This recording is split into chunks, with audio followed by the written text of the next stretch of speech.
sent un peu le brouillard, on voit même pas la vue là, on voit rien. Aucune vue, rien. Bon allez, je me concentre. Bon, on est arrivé dans un spot, j'ai encore un petit souci sur le van, franchement j'en ai marre. Franchement c'est fatigant quoi, il y a toujours un problème. Donc là l'autre jour je vais vous montrer.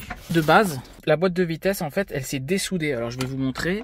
Vous voyez ici toute la structure en fer. Bah ça c'est la boîte de vitesse, vous pouvez voir aussi là en dessous. Là, voilà c'est une structure en fer vous voyez. Et en fait elle s'est dessoudée.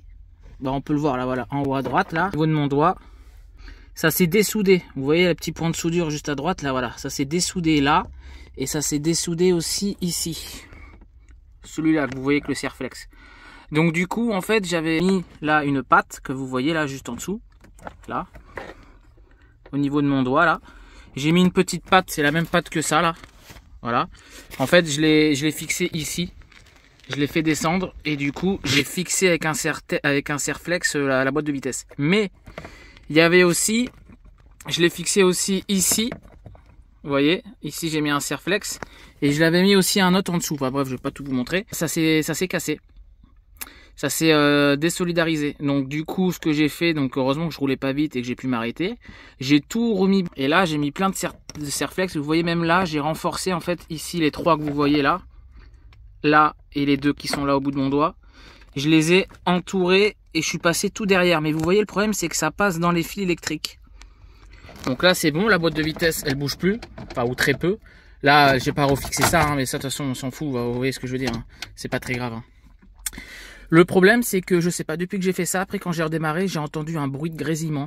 J'ai entendu comme si c'était un bruit électrique en fait. Comme s'il y avait un truc qui était en train de griller, ça faisait... Et comme si, enfin ça grésillait en fait, et ça venait d'ici. D'accord. Et le problème c'est que maintenant j'ai plus de clignotant. Alors les warnings ils marchent, mais par contre les clignotants ne marchent plus. C'est que j'ai regardé les fusibles. Bon, je vais pas tout vous montrer parce qu'il faut tout que je redémonte, mais là en fait, hop, dans la boîte à gants, là, il y a les fusibles. J'ai tout regardé, ils sont nickel. Ce que j'ai fait, c'est que j'ai débranché la centrale clignotante. Elle était ici. D'ailleurs, on peut voir que c'est vraiment pourri. Il faut vraiment que je fasse un petit coup de propre. Du coup, voilà la centrale électrique clignotante, d'accord. Par contre, ce qui est bizarre, regardez, je sais pas si c'est d'origine, je pense pas. C'est marqué Fiat Lancia. Et moi, c'est un Citroën. Après, d'origine ou pas, tant que ça va dessus, moi, ça marchait nickel depuis. Donc, je sais pas, c'est peut-être l'ancien propriétaire qui a mis ça. De toute façon, il suffit que ce soit les mêmes watts, les mêmes volts, 12 volts, 92 watts, machin. Donc, voilà. Mais je pense pas que c'est d'origine. Et je vais essayer de le démonter et voir s'il n'y a pas un truc qui est dessoudé. Du coup, j'ai déboîté ici. Donc, on va regarder ensemble en direct. Alors... Il n'a pas l'air d'être oxydé. Là, on peut voir la bobine. Il n'a pas l'air d'avoir de... Ça n'a pas l'air d'être dessoudé, hein, je comprends pas. Celui-ci, c'est peut-être une soudure qui manque. Vous savez quoi, par précaution, je vais leur faire les soudures, on sait jamais. Mais je vais tester.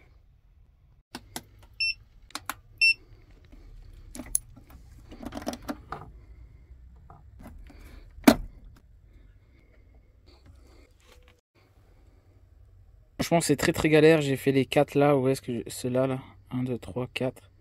Mais c'est très galère. Franchement, c'est une merde pas possible. Verdict. Ouais, donc ça marche. Par contre, les clignotants, voilà, ça marche pas. Bon, du coup, j'ai redémonté. Vous voyez le bordel de tous ces fils électriques. Franchement, l'ancien proprio, je sais pas ce qu'il a fait, mais c'est un bordel sans nom. Moi, quand j'ai eu des grésillements, là, ça venait vraiment d'ici, là. J'avais vraiment l'impression que ça venait d'ici. Mais ça marche, mais par contre, voilà, ça marche pas. Je ne sais pas pourquoi. Si quelqu'un peut m'expliquer, les gars, si quelqu'un s'y connaît, les fusibles sont bons. Est-ce que c'est la centrale clignotante que je dois changer? Je sais pas. Bon, je viens de regarder en dessous, là, au niveau du bouton, du warning. Et je vois qu'il y a un fil, là, qui est déconnecté, vous voyez. Alors est-ce que ce serait pas juste ça? Ce serait trop bien. Putain, c'était ça, c'était juste un fil qui s'est déconnecté. Regardez, je vais vous montrer. Donc là on peut voir, ça marche bien. Et là maintenant les clignotants, ça remarche. Magnifique. C'était juste ce petit fil rouge qui était déconnecté. Incroyable. Bon bah je suis content, sans pas longtemps j'ai le contrôle technique à passer et ça bah c'est obligatoire quoi. Et puis même sans passer les contrôles techniques c'est trop dangereux de ne pas avoir de clignotant. Je suis content. Bon allez, prochaine étape, il faut que je change les rotules de direction. Ça n'a pas l'air compliqué, j'aimerais bien essayer de le faire moi-même. Ça, dites-moi si ça vous intéresse que je vous montre pour ceux qui comme moi sont pas bricoleurs et qui veulent un petit peu apprendre sur le tas. Je pense que YouTube c'est un bon moyen de s'entraider quoi. Donc peut-être qu'il y a quelqu'un qui a aussi un jumper comme moi ou quoi et qui s'y connaît pas. Moi je m'intéresse, je regarde sur internet, voilà, j'essaie de mettre les mains dans le cambouis et puis franchement c'est pas si compliqué que ça. Après voilà, si demain je dois changer le turbo, là ce sera vraiment compliqué et on n'a pas trop le droit à l'erreur quoi. Donc ça je sais pas si je pourrais me l'attaquer moi-même, enfin je regarderai des tutos, je verrai si c'est vraiment compliqué ou pas. Après toujours pareil aussi, il faut avoir les outils. Hein. Quand on n'a pas les outils c'est compliqué. Bon, on se promène un petit peu dans la forêt. Oh, qu'est-ce qu'il fait chaud, c'est incroyable au soleil, pourtant il y a du vent. Hein. Et en fait le vent ça fait du bien. Tellement qu'il fait chaud, alors que le printemps est à peine commencé quoi. C'est incroyable. Qu'est-ce que c'est beau les petites forêts comme ça. Et il y a une petite rivière sur la gauche. Regardez ce petit endroit de paradis, franchement. On se rend pas compte en vidéo, mais c'est un petit coin de paradis. Là, vous mettez là, au soleil, les pieds dans l'eau. Bon, l'eau elle est pas propre. Hein. Elle est pas très propre l'eau, mais bon. Oh là là, qu'est-ce que c'est beau. Ce serait peut-être la miniature de la vidéo ça, tiens. Magnifique.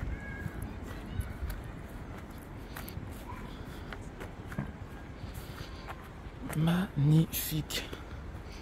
Putain, j'ai envie de mettre les pieds dans l'eau carrément.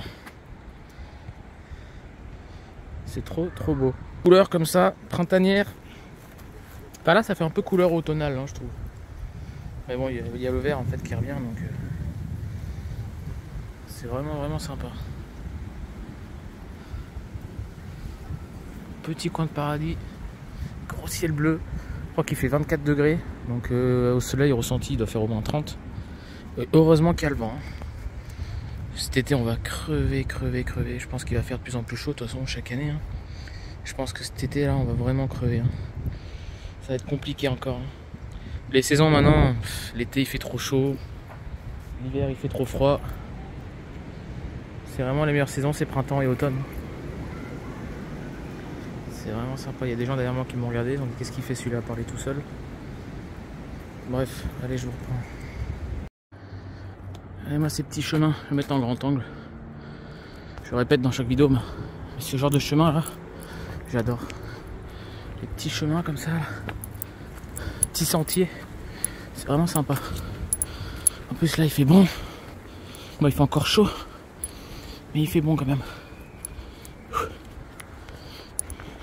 J'ai vu des petits champignons tout à l'heure aussi. Oh, par contre ça grimpe hein. Mamma mia.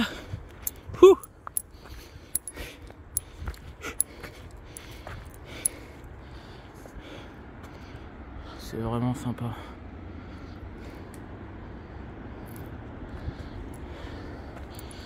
Je suis revenu au spot où j'avais été là, où, je sais pas si vous vous souvenez, là je faisais un petit feu ici, il y avait Lucky qui était attaché parce qu'il y avait d'autres chiens, enfin bref, c'était pas très loin, je suis revenu parce que c'est un bon petit spot, j'aime bien. Voilà pourquoi je kiffe le printemps. Si quelqu'un sait ce que c'est, regardez les petites fleurs qui repoussent là, violettes comme ça, elles sont magnifiques. Regardez. Est-ce que quelqu'un sait ce que c'est comme fleur? C'est magnifique. C'est super sympa. Si quelqu'un sait, commentaire s'il vous plaît, merci. Changement de spot. La mauvaise nouvelle, les bâches, ça sert à rien ce que j'ai mis. De toute façon, je m'en doutais. Hein, j'ai fait ça un petit peu à l'arrache. C'était vraiment provisoire. Il y a eu une belle petite tempête hier soir. Tout s'est retrempé. Tout est mouillé dans le van. Donc là, j'ai acheté un produit. Alors, je sais plus le nom de l'abonné. Je suis désolé. Je regarderai au montage et je mettrai ton nom. Il m'a mis un commentaire. Il m'a dit. Essaye le dip étanche. Donc du coup j'ai regardé, je connaissais pas du tout. Donc vraiment merci à toi. Et du coup j'ai regardé des vidéos etc. Et j'ai vu la vidéo d'un collègue en camping-car, je pense que vous connaissez, il s'appelle Neverland. Il a fait une vidéo là-dessus où il met le dip étanche et puis après il met un lien d'un produit qui est encore mieux et apparemment moins cher. Donc sur Amazon, donc j'en ai commandé. Je ferai une vidéo spéciale pour vous montrer parce qu'apparemment ça a l'air d'être vraiment bien. Le produit il a 1800 avis et il a 4,9 sur 5 sur Amazon. Donc franchement, vous pouvez l'utiliser sur les camping-cars, sur les toitures, ça va sur tout type de surface à part les types poreuses, vous voyez un peu comme ça quoi. Voilà, là-dessus ça ira pas. Et ça va pas sur les PE, plastique, polythérène ou je sais pas quoi, machin truc. Mais bref, sur les camping-cars, sur les toitures, etc. ça va bien. Apparemment, il y a des bons avis. Donc franchement, j'ai regardé, c'est super simple à appliquer. Faut juste un pinceau. Je ferai une vidéo exprès de 5-10 minutes en montrant comment bien mettre ce produit-là, qui a l'air très efficace. Donc j'espère que ça va marcher. Normalement, il n'y a pas de souci. Là, je pense que normalement, ça devrait le faire. Bref, donc j'ai commandé le produit. Je le reçois normalement demain, en un jour sur Amazon. Voilà quoi, donc...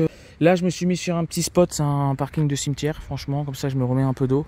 C'est nickel, il n'y a personne, grand soleil, il fait bon.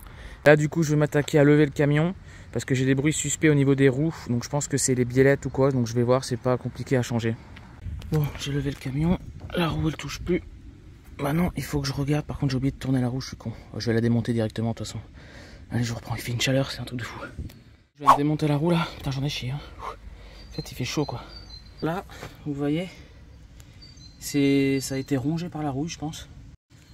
Si quelqu'un s'y connaît, est-ce que c'est grave ça là, que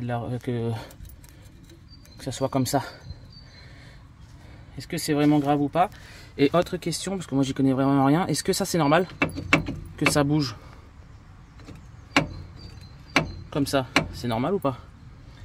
Là au niveau des biellettes, apparemment ce soufflet là il faut le changer. Je sais pas si vous voyez là, il est un peu éclaté. Par contre ça bouge pas du tout. Ça bouge pas du tout, il n'y a pas de jeu. Alors je sais pas. Là aussi peut-être remplacer ce soufflet. Je sais pas, j'y connais rien moi. Franchement j'ai besoin d'aide là. Si quelqu'un s'y connaît, franchement je veux bien de l'aide les gars, s'il vous plaît. Ça, est-ce que quelqu'un peut me dire à quoi ça sert ça? Qui revient ici là. Qu'est-ce que c'est que ça? Et par contre ça, je vais essayer de vous montrer. Là la barre là. Attendez, je vais essayer de bien vous montrer. Mettre le flash. Voilà, là où il y a le soufflet ici. Et toute cette barre là. Qui vient jusque là-bas. Qui arrive, je sais pas c'est quoi, c'est la transmission ça? J'y connais rien moi en mécanique. Qu'est-ce que c'est ça? J'ai l'impression qu'il y a un petit jeu quand je bouge. Bon là évidemment, je peux pas trop à une main parce que... Si quelqu'un peut m'aider les gars, ce serait cool. Merci beaucoup. Bon, j'ai démonté la roue ici. Et en fait, on peut voir qu'il y a plusieurs choses qui sont pas pareilles. Déjà là. Ça déjà, voilà. C'est pas cassé, c'est un peu rouillé quoi. Ça a du vécu, mais c'est pas cassé. De toute façon, je m'en doutais, hein. De l'autre côté, c'est pas normal. Je pense que c'est juste un cache pour protéger les plaquettes. Les disques, pardon. Dites-moi dans les commentaires. Hein. Là, au niveau de la biellette, j'ai touché. Ça bouge pas. Par contre là, le soufflet, je pense qu'il faut le refaire. Il est défoncé. Donc ça va falloir le refaire. La grosse barre qui est là, la même que de l'autre côté, hein, je vous ai montré. Avec le gros soufflet ici. Et qui va jusque là-bas. Celle-là, elle bouge légèrement d'en haut et en bas. Par exemple, quand je la tire comme ça, elle bouge comme ça, légèrement. Mais comme l'autre de l'autre côté. Alors est-ce que c'est normal qu'il y ait un petit jeu ou pas? Je sais pas. Ce qu'il y a, c'est que j'ai des bruits de claquement. Des fois, j'ai des petites vibrations au niveau de la direction. C'est pour ça en fait que je voulais voir si c'était pas les biellettes ou un truc comme ça. Et ça m'a pas l'air d'être ça. Donc si quelqu'un s'y connaît, franchement... Ah oui, et ça aussi. Quand j'ai remis la roue de l'autre côté, il me semblait qu'il y avait des petits pics ici. Parce que c'était galère, il faut vraiment bien les mettre. Il y a un sens, enfin je sais pas, vous devez connaître. Et ils y étaient pas. Je me suis dit, c'est bizarre. Et là, quand je regarde, je vois qu'elles y sont bien. Donc en fait, le disque de l'autre côté... Vous voyez, là, il tient bien. L'autre côté, je vous avais montré tout à l'heure, il bougeait. Et je pense que c'est parce qu'il n'y a pas ça. Donc, est-ce que c'est grave ou pas, les gars? Parce qu'après, du moment qu'il y a les roues qui sont vissées, ça plaque le disque. Donc, je pense que de toute façon, c'est pas normal. Il faudra que j'en remette. Mais je pense que là, pour l'instant, c'est pas quelque chose de dramatique. Après, est-ce que c'est ça qui peut causer les bruits? Je sais pas. Franchement, j'ai vraiment besoin de votre aide, là. J'ai des bruits de vraiment... quand je roule, des fois, que ce soit dans les virages ou sur ligne droite, je sais pas forcément quand il y a des petits trous ou pas, mais c'est très aléatoire. et ben j'ai des vibrations au niveau de la direction et je sens que ça claque. Enfin, en fait, ça donne pas confiance, quoi. On a l'impression que le camion il va tomber, quoi, en pièces. Je sais pas comment expliquer, c'est assez impressionnant quand même, ça fait un peu peur, quoi. Mais le truc c'est qu'il y a rien là. Alors à moins que ce soit ces petites barres là, celle-là et de l'autre côté, les deux en fait, je vous ai dit, elles ont un petit jeu. Elles bougent dans ce sens-là, quoi. Elles bougent comme ça. Elles ont un petit jeu au niveau d'ici. Alors est-ce que c'est ça? Est-ce que c'est grave? Est-ce que c'est pas grave? Voilà, j'ai besoin de conseils, s'il vous plaît. Ce serait vraiment sympa. Après, j'en profite pour regarder un peu le moteur. Enfin, le moteur. Après vérification, la biellette, elle bouge un petit peu. J'ai l'impression que ça vient de cette partie-là. La axiale. Pas la rotule. Enfin, je sais plus comment on appelle ça. La axiale, celle-là, bah, là où il y a le soufflet qui est défoncé. Donc, je pense qu'il faut que je change. Là, je peux pas le faire parce que j'ai qu'une main. Ah, on entend un petit peu, écoutez. Donc là, il y a un petit jeu. De l'autre côté, il n'y a pas de jeu. Donc je pense que ça, va falloir changer. Et quitte à faire, je vais changer les deux. Hein. Je sais pas ce que vous en pensez. J'ai vraiment besoin d'avis, les gars. Je compte sur vous dans ma communauté. Si je sais qu'il y a des bons mécanos. Si vous pouvez m'aider, les gars, franchement, ce serait avec plaisir. Ce serait vraiment cool. Est-ce que vous pensez... De toute façon, oui, si j'en change une, il faut que je change les deux. Hein. De toute façon, tant qu'à faire, hein, c'est deux boulons à dévisser. Cette barre là, je veux absolument savoir ce que c'est. Parce que j'ai des jeux des deux côtés, mais c'est très léger. Puis voilà, quoi. Est-ce que vous pensez par exemple ça que je dois le changer ou pas? Parce qu'il est craquelé mais il est pas non plus... il n'y a pas de fuite, quoi. Est-ce que vous pensez que ça vaut le coup que je fasse vraiment beaucoup de travaux, quoi? C'est ça que je veux savoir. Je viens de voir un autre truc là, la suspension ou l'amortisseur, je sais jamais la différence des deux, je sais pas. C'est quoi ça, l'amortisseur ou la suspension? Là il y a un truc qui est pas beau à voir, hein. Je vous montre par en dessous. C'est tout dégueulasse. Regardez. Ça descend tout seul, ça. Oh, ça c'est pas normal, ça. Waouh. Allez, ça descend tout seul. Il est tout défoncé. Oh, ça faut que je le change. Regardez, il y a tout qui se casse. Je l'arrache. Ouais, je veux pas le faire, mais j'ai arraché déjà un bout là. Et là, si je force un petit peu, je peux largement arracher celui-là, vous voyez. Tout est défoncé. Oh. Hop, hop, hop, hop. Ça c'est pas normal, ça. C'est quoi ça? C'est un soufflet d'amortisseur, non? Je sais pas comment ça s'appelle. Putain. Après, je pense pas que ce soit grave, hein, mais il y a plein de petits trucs sur le camion qu'il faut que je fasse. Qu'est-ce que c'est que ça? Bon, c'est bon, j'ai remonté la roue. Il fait hyper chaud là en plein soleil. Bon, là, il y a un petit peu d'ombre. Mais voilà, bah, je parle, au moment où je parle, regardez, le soleil il revient.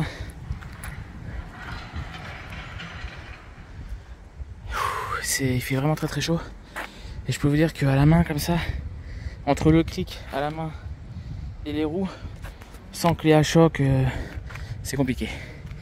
Et c'est compliqué, c'est compliqué. Bon allez, putain, il y a mon pneu qui est vachement dégonflé, je trouve. Hein. J'espère que je l'ai bien remis. Bon allez, je vous reprends plus tard. Bon, je suis juste derrière le parking, là où il y a un cimetière d'ailleurs, je vous ai dit tout à l'heure. Hein. Oh, il y a une petite rivière. Alors ça aussi, ça fait plaisir, hein, franchement. On était en période de sécheresse. Là, par contre, je pense pas que cette année, on soit en sécheresse. Hein, avec ce qu'il y a plu de partout en France, toutes les inondations qu'il y a dans le nord, je pense cette année, on sera pas en sécheresse. Là, vous voyez tous les petits cours d'eau comme ça, ils reviennent à la vie, alors qu'avant, ça, l'année dernière, c'était sec. Hein. Je pense. Hein. Et je suis pas le seul à le dire. Hein. J'ai vu d'autres vidéos, je sais plus qui, je m'en rappelle plus, qui disaient que des rivières étaient revenues à des endroits où il n'y en avait plus. Et que les endroits où il y avait des lacs, en fait, bah, le lac avait beaucoup monté, quoi, grâce à la pluie, donc ça fait plaisir. Donc cette année, je pense pas qu'on soit en sécheresse, donc ça va être bien. Et puis regardez comme c'est agréable. Je le répète, hein, mais ça, je pense que l'année dernière, ça n'y était pas. Hein. Je pense que c'était sec. Mais là, avec ce qui pleut en ce moment de partout en France, c'est abusé. Mais bon, tant mieux, ça fait du bien. Ça fait du bien à la terre. Je sais pas ce que c'est ça là-bas. Donc voilà, ah là il fait bon, voilà. Il y a de l'ombre, il fait tellement bon là je trouve. Ah ça fait du bien. Hulk que j'ai laissé dans le camion. Ah oui, Hulk aussi, je vous parlerai de Hulk dans une prochaine vidéo je pense.